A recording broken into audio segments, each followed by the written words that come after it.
देखिए ऐसा है, दीपक भाई ने पूछा, ने आपको जवाब दे दिया कि हम पलटे नहीं, हमने पटका है आपको, और वो पटकने का दर्द इतना है आपको कि आप हमसे पूछते थे कैंडिडेट कौन उतारोगे, और अब मैंने आप तो कहा कि कैंडिडेट आप नहीं दे चोन्नी पा रहे दोनों हो। की पलट आप जाओगे। कैंडिडेट नहीं मैंने दे तो पा रहे हो, बिलाल देखो भाई को दीपक गलत भाई अब आप ठहराया है। अत्याचार कर रहे अरे हो। मैंने तो अब बिलाल आप भाई को अब आप गलत फिर मुझे ठहराया। मजबूर कर रहे नहीं हो मैं भाषा आप शैली पे अत्याचार आपने अपने स्तर पे पहले किया। उतरने के लिए। अब दीपक जी, मुझे मौका दीपक मिला जी, तो मैं आप रोहित कर जी रहा एक भाषा हूँ। एक शैली करके, पे मैं तो आपकी अपने तरफ से स्तर पे बोल रहा उतरने था। के लिए मजबूर नहीं कर रहे हो। आपने ना दीपक दीपक जी भाई ना देखो रोहित जी एक मुझे, एक देखिए करके। मैं देखिए हम आप अरे पुराने कौन सा सहयोगी रहे हैं, है ना, बोलिए रोहित गठबंधन जी में रहे बोलिए। हैं, तो अब कम से हाँ जी।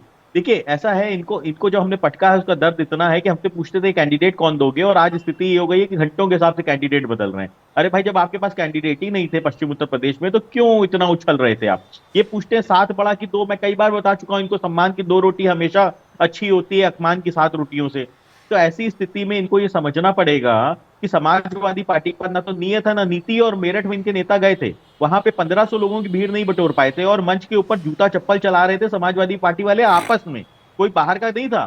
समाजवादी पार्टी के आपस के नेता एक दूसरे के ऊपर जूता चप्पल चला रहे थे। तो ऐसी स्थिति में ये अभी चले गए थे कि एक महिला के मंगलसूत्र के ऊपर कि साहब उसको कौन न्याय दिलाएगा। भाई साहब आपके घर की बहू भारतीय जनता पार्टी में चली गई, उसको क्यों नहीं न्याय दिला दिया अपने घर के अंदर? अब आप अगर उसी स्तर पर उतरना चाहते हो तो सुन लो फिर। भाई अर्पणा यादव आपकी बहू है ना, आपके ही परिवार की बहू है, वो क्यों चली गई भारतीय जनता पार्टी में? आप अपने परिवार की बहू को नहीं अपने संरक्षित कर पाए और दूसरे के ऊपर आप आरोप लगाते हो। भाई तो आप आपको तो अपना चरित्र भी रोहित तो जी देखना ठीक है, पड़ेगा ना। ये ठीक है, लेकिन बात जो अपीसमेंट की हो रही है उस पर आते हैं। ये तो आप लोग मुस्लिम अपीजमेंट के आगे ही नहीं बढ़ एसपी पा वर्सेस रहे हैं ये। आरएलडी वाले हाँ नहीं आप लाइन देखिए पे विवेक चलेगा भाई, जी। स्थिति ये है, चाहे कांग्रेस हो चाहे समाजवादी पार्टी हो, इनके लिए मुस्लिम अपीजमेंट के आगे बढ़ पाना बहुत मुश्किल हो चुका है, क्योंकि ये मुस्लिम अपीजमेंट के आगे ही नहीं बढ़ पा रहे हैं। और मुस्लिमों के नाम पे ये सिर्फ राजनीति करना चाहते हैं, उनका वोट लेना चाहते हैं, उनको हक नहीं देना चाहते हैं, जी उनका सम्मान नहीं करना चाहते हैं। आप देखिए क्या किया इन्होंने, मुरादाबाद में एसटी हसन साहब का टिकट काट दिया, जो कि इनके सिटिंग मुस्लिम सांसद थे। सिटिंग मुस्लिम सांसद का आप टिकट काट देते हो, और आप यहाँ पे आप मुसलमानों के हक की बात करते हो। आपने तो निरंतर हक मारने का काम किया है मुसलमानों का। इनके बड़े नेता मेरे को कल फोन किए थे, मुस्लिम नेता, उन्होंने मुझे बताया कि भाई साहब हमें मना कर दिया गया है कि आपकी दाढ़ी है, आप टोपी लगा के आते हो मंच पे, कृपया करके मंच शेयर मत करिएगा। पश्चिम उत्तर प्रदेश के इनके बड़े नेता है, मैं नाम नहीं लेना चाहता हूं, वरना ये कार्रवाई कर देंगे, उनको पार्टी से निकलवा देंगे। खैर उन्होंने तो टीवी इंटरव्यू में भी बोला ये चीज कि साहब उनको साफ मना कर दिया गया है कि मंच पे अखिलेश यादव के आसपास मत दिख जाइएगा दाढ़ी टोपी वाले। इनके मंच पे मुस्लिम समाज के व्यक्तियों का चढ़ना मना है। उसके बाद ये हिंदू मुस्लिम की बात करते हैं। अरे भारतीय जनता पार्टी सर्व समाज की बात कर रही है, सर्व धर्म की बात कर रही है, और आप ठीक है। मुस्लिम अपीसमेंट के आगे बढ़ ही नहीं पा रहे हो।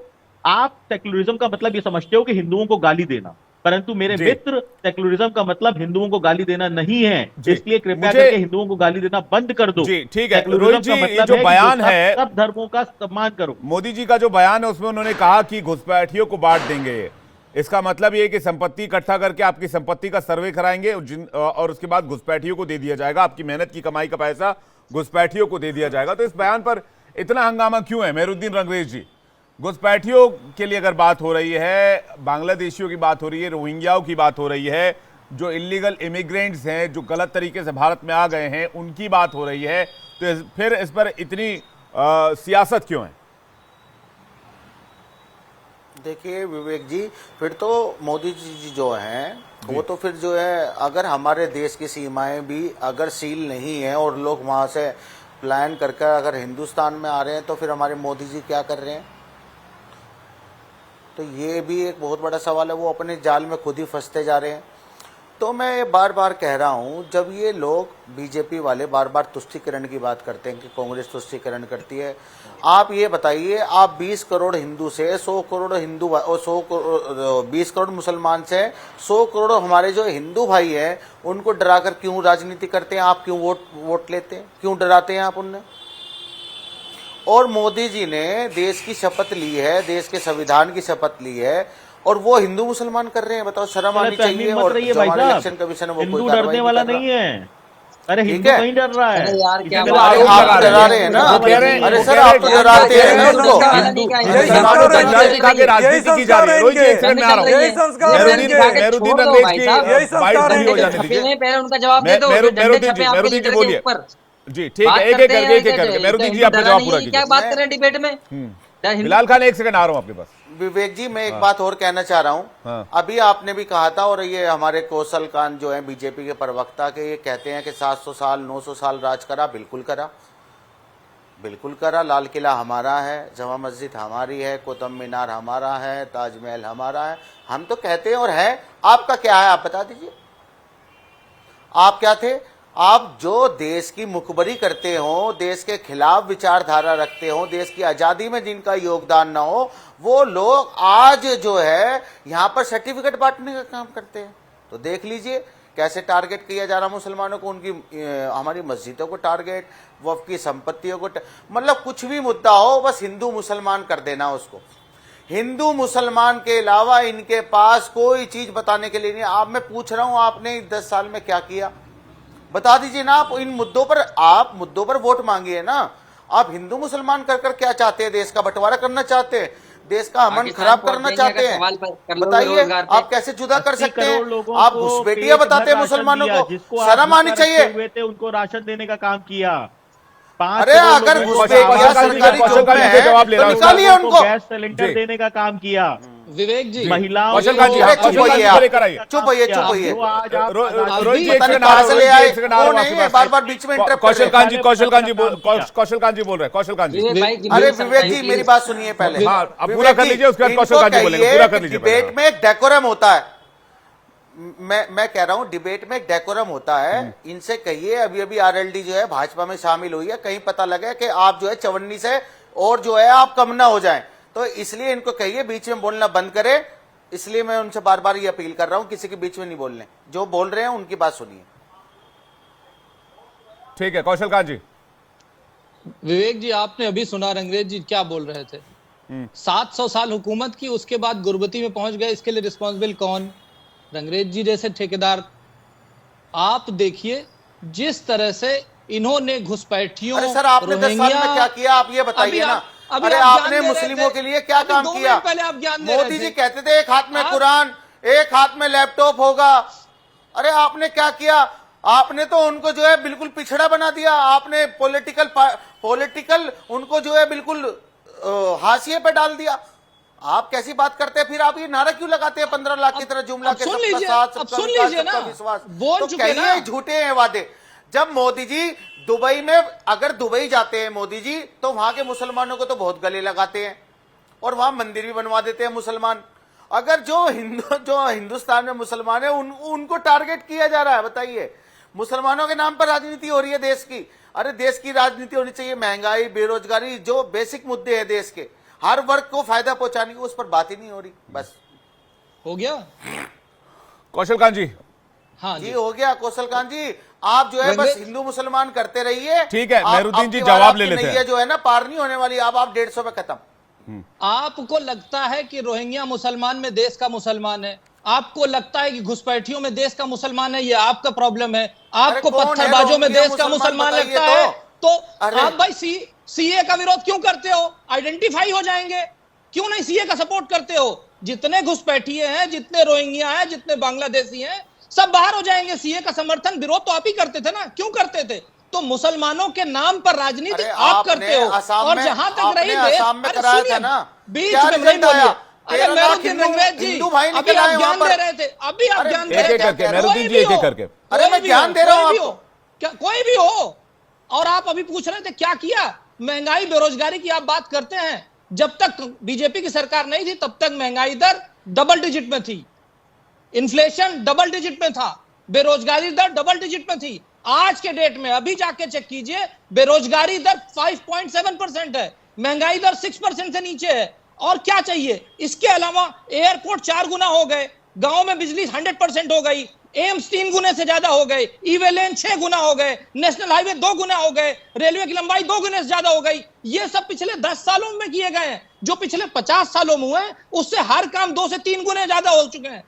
हर हफ्ते अगर देखें जितनी यूनिवर्सिटी पढ़ाई के लिए खोली गई है, अगर 10 सालों में देखें हर हफ्ते एक यूनिवर्सिटी खुली है। उत्तर प्रदेश में हर शहर में 1 डिस्ट्रिक्ट तो क्या ये सिर्फ आप लोगों ने हिंदुओं के लिए किया? यही तो सोचने की बात है कि किसको सर्टिफिकेट मांगा जा रहा है। ये जो यहां पर रंगरेज बज्जी बैठ करके और मेरे राजनीतिक विश्लेषक ये कह रहे थे कि यहां का मुसलमान डरा हुआ है। अरे कौन डरा हुआ? आप दोनों लोग यहां पे आके अपनी बात कह रहे हैं। हिंदू मुसलमान में इतनी सारी एकता है।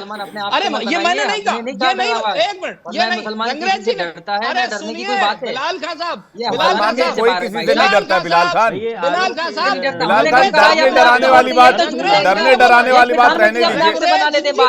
बिलाल खान डरने डराने वाली बात रहने दीजिए। इस तरह की बातें डिबेट में नहीं करते, कभी भी नहीं करते डिबेट, क्या कहीं पे भी नहीं करनी चाहिए। आपके रंगरेज जी बोले थे मुझे ना, टाइम देंगे विवेक जी, तो मुझे जवाब तो देने मैं आ रहा हूँ, मैं 2 मिनट में आ रहा हूँ, आप ही के पास आ रहा हूँ। इसके मैं तो ये बोल बाद रहा हूँ कौशल कांत जी को पूरा कर ना, अभी रंगरेज जी ने यही बोला था ना कि मुसलमानों को डरा के रखा है। कौन कहता है? मुसलमानों को तो मोदी जी ने सर पे बिठा के रखा हुआ है, उनके लिए सारे काम कर रहे हैं, उनको घर दे रहे हैं, नल दे रहे हैं, जल दे रहे हैं, गैस दे रहे हैं, हेल्थ दे रहे हैं, सब कुछ दे रहे हैं, पढ़ाई दे रहे हैं, शिक्षा दे रहे हैं, और 80 करोड़ हिंदू भाइयों को 5 किलो राशन दे रहे हैं, बहुत बढ़िया। हिंदू भाइयों को मुसलमानों से डराया जा रहा है, बहुत बढ़िया। उनको बेरोजगार बनाया जा रहा है, बहुत बढ़िया। उनको जय श्री राम के नारे लगवाए जा रहे हैं, बहुत बढ़िया। उनके बच्चे जो है भीख मांगेंगे, कटोरा लेके हाथ में घूमेंगे। तो सारा काम मोदी जी मुसलमानों के लिए कर रहे हैं, हिंदू के लिए कुछ नहीं कर रहे। तो जनता सुन लो, बीजेपी के नेशनल स्पोक्सपर्सन कह रहे हैं कि हम जो भी काम करते हैं मुसलमानों के लिए करते हैं, हिंदू के लिए नहीं करते। आज आप जिस मुफलिसी और गुर्बती में आप पहुंच गए हैं, जो हालत आप जैसे नेताओं ने गरीबों की कर दी। मुसलमानों को गरीब बनाने वाले कौन? आप जैसे नेता, जो तुष्टीकरण के नाम पे उनको वोट बैंक की तरह इस्तेमाल करते रहे। 700 साल सत्ता में रहने के बाद अगर आज का मुसलमान इतना गरीब है तो उसके लिए कौन रिस्पॉन्सिबल है? आप जैसे मुस्लिम नेता जो केवल वोट बैंक बना के वोट बैंक के लिए काम करते हैं। ठीक है, बिलाल खान के पास जा रहा हूं। कौशल खान जी, ठीक है, कौशल खान जी वापस आ रहा हूं आपके पास। बिलाल खान काफी देर से वेट कर रहे हैं। बिलाल खान, अब एक तो ये डरने डराने वाली बात नहीं, सब डिबेट में अच्छी लगती नहीं है, तो ये सब बोल के थोड़ा सा आदमी खुद का ही वजन हल्का कर लेता है। तो मैं तो मानता हूं कि इस तरह की बातें नहीं की जानी चाहिए। दूसरी बात यह है, जो अभी एक आंकड़ा सामने आया कि भाई 35% लाभार्थी, अगर रेशियो के हिसाब से भी आप देखेंगे, आबादी के हिसाब से भी देखेंगे, तो 35% आबादी मुस्लिमों की नहीं है इस देश में, लेकिन 35% सरकारी योजनाओं के लाभार्थी मुस्लिम हैं। चाहे वो फ्री में राशन योजना हो, चाहे वो प्रधानमंत्री आवास योजना हो, चाहे वो उज्ज्वला योजना हो, चाहे कोई भी योजना हो, सरकारी योजना हो, उसमें एक लाभार्थी वर्ग मुस्लिमों का भी है। तो जो बात सबका साथ सबका विकास के लिए की जा रही है, तो फिर इसमें अपीजमेंट वाली बात कहां से आई? इसको जरा समझाइएगा बिलाल खान। देखिए विवेक जी, मैं समझाऊंगा। पहली बात तो मैं आपका ये जवाब दे दूं, मैंने नहीं कहा मुसलमान डरा हुआ, मुसलमान किसी से डरता नहीं, साफ बात ये है। कोई किसी से नहीं डरता सर, नहीं डरता कोई नहीं, ना हिंदू डरता ना मुसलमान डरता, कोई किसी से नहीं डरता। की बातें बनाने वाले लोग। बिल्कुल सर, देखिए मैं आपकी बात का जवाब इस तरीके से दूंगा। ये जो बात कर रहे हैं, पिछली सरकारों में क्या मुसलमानों को राशन नहीं मिलता था, या पिछली सरकारों में नौकरियां नहीं मिलती थी?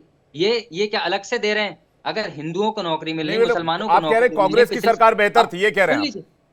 कांग्रेस की सरकार में भी मिलती थी, क्यों नहीं मिलती थी? बेहतर थी, आप ये कह रहे हैं? देश के अंदर सरकार 70 साल में मुसलमानों को नहीं मिला कि रोजगार कोई सी सरकार में, या राशन नहीं मिला? अरे आप मुसलमानों की बात करते हैं, तो हम तो ये कह रहे हैं मुसलमानों को हिस्सेदारी दो ना, हम आपके साथ खड़े होंगे। किसी एमपी बनाओ मुसलमान को उत्तर प्रदेश से, किसी को कैबिनेट मिनिस्टर बनाइए। 2 लोग थे, शाहनवाज जी, और उनको भी निकाल दिया, इन लोगों को भी निकाल दिया, इनको भी हटा दिया, इनको भी नहीं रखा भाजपा ने, क्योंकि इनको नुकसान हो रहा था। तो मैं यही तो कह रहा हूँ, यही तो तुष्टीकरण की राजनीति है। अगर आप मुसलमानों की हित की बात करते हैं, सबका साथ सबका विकास कर रहे हैं, दीजिए उनको हिस्सेदारी। राजनीति में हिस्सेदारी दीजिए ना। यहाँ 5 किलो राशन में लटका रहे हैं, 5 किलो राशन, 2 किलो प्याज, 3 किलो आलू, फिर चना, ये मटन, ये सब बातें मत करिए भाई साहब। जो मुद्दे की हकीकत बात है ना, ये लॉलीपॉप दे रहे हैं छोटा सा, ये कोई पुरानी सरकारें नहीं देती थी, आप अपने घर से नहीं दे रहे। बिलाल खान जी, मुझे ये भी चल रहा है क्या चुनाव में? मटन भी चल रहा है क्या? ये कुछ खबरें मेरे पास भी आई थी कि पार्टी हुई थी। अरे तो क्या आप मुसलमान को देश में रहने का अधिकार नहीं है क्या? कांग्रेस द्वारा इस देश का मुसलमान नागरिक है वो। ठीक है, संक्षेप में छोटा आंसर। रोहित भाई कुछ कहना चाह रहे, उसका दीपक भाई आपके पास आ रहा हूँ। बिलाल खान वापस लौटूंगा। देखिए स्थिति बिल्कुल साफ है, हम सबका विकास सबके साथ की बात करते हैं, वहीं पे विपक्ष जो है वो पूरी तरीके से नहीं। देखिए बीच में मत बोलिए बिलाल भाई प्लीज। देखिए स्थिति बिल्कुल साफ है कि जो एनडीए गठबंधन है वो सबका साथ सबके विकास की बात कर रहा है। हमारे लिए हिंदू भी हमारा है, मुस्लिम भी हमारा है, सिख भी हमारा है, ईसाई भी हमारा है, परंतु जो विपक्ष है उसके लिए आतंकवादियों में धर्म देख लेते हैं, वो कह रहे रिप्रेजेंटेशन की कमी है। इस लाइन पर एक जवाब दे दीजिएगा रोहित जी। वो कह रहे रिप्रेजेंटेशन नहीं है। दानिश अंसारी साहब मिनिस्टर है उत्तर प्रदेश में भारतीय जनता पार्टी से, है ना, और राष्ट्रीय लोकदल के अंदर 2 मुस्लिम विधायक हैं जी, ठीक है, 2 मुस्लिम विधायक राष्ट्रीय लोकदल के अंदर है। आपको दिखाई नहीं पड़ते होंगे ना क्योंकि आपकी अरे आंखों के जुम्मा अंदर जुम्मा तो 4 मिर्चा दिन हो पड़ी गए हुई आपको है, ऐसा आपकी क्या आप आंखों के लोग अंदर राष्ट्रीय धर्म का लोकदल की चश्मा है, बात कर आपको रहे तो हो। हिंदू संस्कृति की आपके राजनीति जो करनी है, विधायक आगे आपको तो समाजवादी धर्म की के कृपया नाम से पे आ गए। appeasement अरे करना बिलाल है। भाई जुम्मा पार्टी ने जुम्मा आपको 4 दिन नहीं तो गठबंधन 2 कर लिया, जुम्मे उसका 2 मतलब हफ्ते हो जाते हैं। विधायक आपके आगे ठीक है, तो आप मैं नहीं दीपक रंजन जी के पास जा रहा हूं सीमित समय कंक्लूडिंग रिमार्क्स लेने के लिए। दीपक जी, देखिए, भारतीय जनता पार्टी का विकास का वैसे ही झूठ का पुलिंदा है जैसे देश के प्रधानमंत्री जी सबसे बड़े संवैधानिक पद पे बैठ करके और खुले मन से कहते हैं कि दरभंगा का एम्स जो है वो चालू हो गया और सुचारू रूप से चल रहा है। मैं तो समझता हूं, जहां तक मेरी जानकारी, दरभंगा के एम्स की तो अभी तक जमीन भी नहीं अधिकृत हुई है। चालू होना तो बहुत दूर की बात है। उसी तरीके से इनका जो विकास है, ये 10 साल का इनका विकास है। 10 साल में इन्होंने कोरोना काल, अभी हमारे बिलाल भाई जो है कह रहे थे कि पूर्व की सरकारों में भी जो है लोगों को राशन बढ़ता, लेकिन जिस तरीके से लोग कोरोना की, कोविड की जो पेंडेमिक थी, उसकी वैक्सीन लगा करके इन्होंने थाली बजवाई, उसका महिमा मंडप किया। आपको याद होगा विवेक जी, घर घर जो है डोर नॉक कर करके लोगों को polio drop free of cost पिलाने का काम किया गया था पूर्ववर्ती सरकारों ने, पोलियो, लेकिन किसी ने उसका महिमा मंडप नहीं किया था। क्योंकि हमारी जिम्मेदारी, एक मिनट कौशल जी, क्योंकि वो जिम्मेदारी है सरकार की। एक बार आपने जो है सबको पिलाया, उसके बाद फिर दोबारा जो है ये कैसे पलट कर गया। खैर, वो सब बातों में मैं नहीं जाना चाहता। मैं इनसे यही कहना चाहता कि अगर 10 साल की आपकी इतनी बड़ी उपलब्धि है तो 80 करोड़ लोगों को, ठीक है, आप राशन दे रहे हो, वो अपना तन कहां से ढकेंगे, अपने बच्चों को पढ़ाएंगे कहां से, और भगवान ना करे, ऊपर वाला ना करे, अगर उनके घर परिवार में कोई बीमार पड़ जाए तो उसकी दवाई की व्यवस्था कहां से कौशल कांत जी, कौशल हम कांत तो जी, देखिए, हम लोग conclude कीजिएगा। मैनिफेस्टो में विवेक जी, ठीक है, मैं आ रहा हूं। बीजेपी की, कौशल कांत जी विवेक कह रहे हैं जी, आप करते कम है, बजाते ज्यादा है। विवेक जी, बीजेपी की वैक्सीन नहीं तो कहने बता वाले देना लोग दरभंगा का, हम अपनी आकर जानकारी के, ले पूछ रहे हैं। ठीक ठीक नहीं, ठीक है, क्लोजिंग रिमार्क्स में ले रहा हूं। दीपक भाई, ठीक है, आपका सवाल आगे उनको जवाब देने दीजिए। दीपक जी, मैं दरभंगा बीजेपी की अपनी जानकारी वैक्सीन बताने वाले लोग, पूछ रहा हूँ। ठीक है, अच्छा, बीजेपी मैं की दरभंगा, वैक्सीन ठीक है, बताने कौशल वाले कांत जी का लोग जवाब आने वैक्सीन पे दीजिए। क्या कौशल कांत जी, दरभंगा की एम्स के बारे, ये नहीं, ये आपके सम्मानित चैनल पे बताएं कि दरभंगा ठीक है, आपका सवाल आ गया, उनको जवाब देने दीजिए, उनको जवाब देने दीजिए। हाँ, कौशल कांत जी जल्दी से। ये दे नहीं पाएंगे जवाब, ये देंगे नहीं जवाब उसका। समाजवादी पार्टी के लोग अगर आकर के यहाँ पर वैक्सीन की बात करते हैं तो इनका वो चेहरा याद आता है जो कहते थे बीजेपी की वैक्सीन है, हम नहीं अरे लगवाएंगे। भाई, दरभंगा, और चलिए, सुनिए मैं ना, सब गलत हूं। पोलियो मैं सब की गलत हूं। वैक्सीन की आप बात बता करने दीजिए दरभंगा वाले का। दुनिया में सबसे ज्यादा दरभंगा, फास्टेस्ट वैक्सीन, पोलियो जिसमें का से कोई वैक्सीन नहीं था, 220 पोलियो ड्रॉप पिलाई जाती थी। लोगों को आपको वैक्सीन दी जानकारी गई। नहीं ये है। दुनिया का सबसे पोलियो फास्टेस्ट ड्रॉप है। पिलाई और जहां जाती तक थी, रही- वैक्सीन नहीं और लगती जहां थी। तक अरे साहब सुन तो लीजिए, दरभंगा, 15 एम्स दरभंगा, 15 एम्स बनाए गए हैं, दरभंगा, 15 नए एम्स नए बनाए गए हैं, दरभंगा, समझ गए, आईआईटी बनाए दरभंगा, गए, ट्रिपल आईटी बनाए दरभंगा, गए हैं, यूनिवर्सिटीज बनाई गई दरभंगा, हैं। अरे दरभंगा, देखिए, आप लोग दरभंगा, बिहार, पटना करते रहिए। कौशल कांत जी कह रहे हैं 15 नए एम्स बनाए गए हैं और इसी तरह से विकास का काम चलता रहेगा। मोदी जी हैट्रिक लगाएंगे। आप लोग अपीजमेंट की बात कर रहे हैं, इधर से भी अपीजमेंट का आरोप लग रहा है, लेकिन इस बार के चुनाव में पीएम मोदी का ये बयान, इसका क्या इंपैक्ट होता है, ये 4 तारीख को पता चलेगा जब नतीजे सामने आएंगे।